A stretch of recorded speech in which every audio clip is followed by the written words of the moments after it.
What is going on, guys? It's Valence here today. Today I'm going to be teaching you guys how to make professional CSGO thumbnails for your videos, and they're going to look awesome, and they're quick. It takes only 5 minutes, so let's get this thing started. So the first thing you're going to want to do is you want to get your background, and I recommend at least 1,000 to 1,000 pixels, 2,000 to 1,000 pixels. You can get these off of Google Images, and they're supposed to look like this. You see how it looks a little bit small when you drag it in. Yeah, that sometimes is a problem, so all you want to do is click the tab out, click that tab, and then drag it in again, and there you go. Look at it. Looks bigger and nicer and more room to edit. So now that you have your background, you kind of want to have it a picture of your gameplay, or you could take a picture of yourself playing. Looks nice either way. You can get these off of Google Images, as I said before. Just left click it, save images to your desktop. So now what you want to do is let's start with kind of editing the color, the saturation, the vibrance. So how you're going to do that is you're going to click this kind of half circle at the bottom, and you're going to click on it. You're going to go to brightness and contrast. So here you can just kind of edit how you want brightness, make it darker. I'm going to dim it out a little bit. Contrast, have a little bit more contrast. I find that making it look darker, it kind of looks nicer. That's just my opinion, but you guys can make it however you want. So once you're done with the brightness and contrast, you're going to go click on this again, and you're going to go to the vibrance. Ooh, sorry. And to change the vibrance, you want to just kind of edit it. I personally, vibrance doesn't really do much, see, but I'll have my vibrance on max, so it's a little bit more noticeable. Saturation, kind of make it a little bit, to like plus 10 would be good enough, and that'll be great. And once you do that, you're gonna click on the circle again, and we're going to go to hue and saturation. So now hue and saturation, you can kind of make it darker, make it, turn, oh, this looks like a painting. If you want to make it look like a painting, that's your opinion. That's all you really need to do, and once you finish that, we're gonna add some text. So let's click on the text tool and just click anywhere, and so just write the title of your video that you're gonna put the thumbnail on. So I'm just gonna put tutorial, of course, because I'm gonna be doing the tutorial. I'm gonna put it kind of slightly to the side because we're gonna add a lot more stuff here. We're gonna want a lot more room, so let's just have it here's good.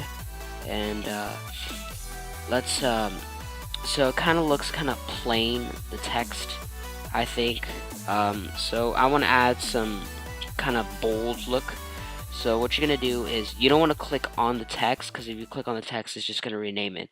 So you're going to go slightly over to the side, and you're going to double click, and then you're going to go down at drop shadow, change the opacity to 90, change the spread to 40, and change the size to 60.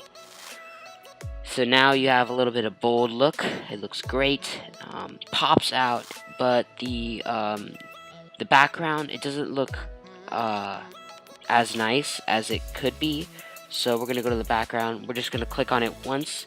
We're gonna go up to filter, and then we're gonna go down to blur, Gaussian blur, and then you can change it to however you want, however much blur you want. I recommend the 14.2.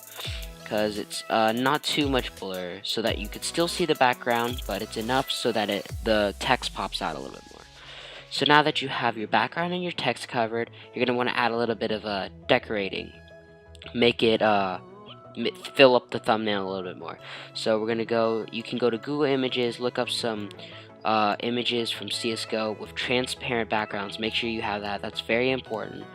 And you're just gonna drag those images inside into your picture, and you're gonna place them wherever you want. I recommend that I'm gonna put these links for the images I used. I'm gonna put the links in the description, and you can download them off as Google Images. I get all my text or all my images from Google Images. So we're just gonna kind of size it a little bit so that it fits the text, or it fits, and make sure that it looks, that people will still be able to see it. So I think we're gonna make it a little bit bigger. I wanted to overlap the or go under the text a little bit. And then once you're done with editing this, your first images, you're gonna click check mark, and then done. So I'm gonna add a couple more. You can add one, you can add two, you can add however many you want, of course. I'm just gonna add another one just to make, just to fill this other side in. So I'm just gonna fit it, make it look a little taller, size it over here. I'm gonna make it as tall as this guy. Okay, there we go. Now once you're done, of course, you're gonna click check mark, and there we go. You have these images, they're nice and filled. And if you accidentally click the check mark and you want it to size a little bit different, all you have to do is click on that image, go over to this mark, and then click up, or click transform controls, and then you can edit however you want.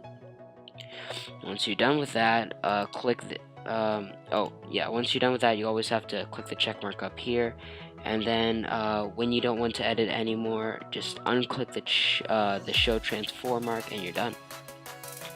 So we're not done just quite yet. If you want to make these images pop out a little bit more, you can do the same thing. What you're gonna do with it, you're gonna do the same thing, just like what you did with the text. You're gonna double click here, go down to drop shadow, go click 90 opacity. I recommend just doing 60 spread and keeping the size at 5. So now, obviously, I'm not gonna do it this one. Oops. Let's just undo that. Go down here, 90 opacity, 40, or whatever, 5, I don't remember what it was, but it still has like that slight outline out here, so that looks nice. But with the other one, some of the pictures, their glitch show this area is going to turn black, but with the other photos, you can do what I just did. So 90 opacity, 60 spread, and leave the size as regular, and then there we go. It has that outline, that black outline, that just kind of makes it look nicer. I think this one's a little bit too I think I need to change this for a second. So I'm gonna go click transform, make this look a little bit wider. It just looks a little bit strange when that oh yeah, I forgot to place it. Show transform. Okay, now that you have that done, this is pretty much done, but I like to add the logo for Counter-Strike just to make it look a little bit nicer. So I'm going to drag that in there. I have this already, and as I said before, all these images will be linked into the video. So okay, so I don't need to do anything with this, just place it, and look at that. Looks great, very professional. It's gonna make your thumbnails pop. You're gonna get more views. It's gonna be awesome. So once you're done with this, all you have to do is go to File, Save As. Make sure that your format is JPEG. You can name it however you want. I'm gonna just name it Thumbnail, and you're done. Just click Save and OK, and you're done. Great. If you guys like this video, please subscribe. Do leave a big like down below, and comment if you want anything, any more tutorials. Sorry, I can't talk today. But if you want any more tutorials, I'll see you guys next time. This is Valence, and I'll see you guys.